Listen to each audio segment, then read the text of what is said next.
បាទនេះចាប់បានចៅមួយហើយនៅព្រំដែនជួរមុខខាងទិស333នៅ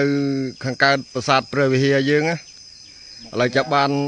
ចៅមួយហើយនេះបានដេកបានពូននេះមើលមុខវាច្បាស់ហ្នឹងឯងប្រាសាទហ្នឹងដេកច្រឡំជាងឲ្យទៅបានដេកបានពូននេះ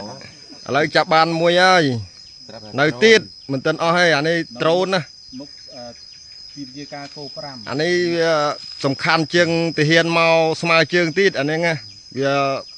សង្កេតការវាមើលចំណុចយើងឲ្យវារេការវាអាចវាយលុកយើងស្មើណាក៏បានដែរកងអនុសនាធំទី5នៅកងអនុសនាធំទី5នៅទិស333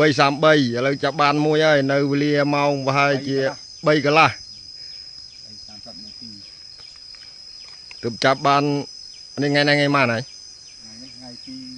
ទី1 2ថ្ងៃទី2ខែ6យើងហ្នឹងឆ្នាំ2025យើងហ្នឹងបាទសាតាវាណា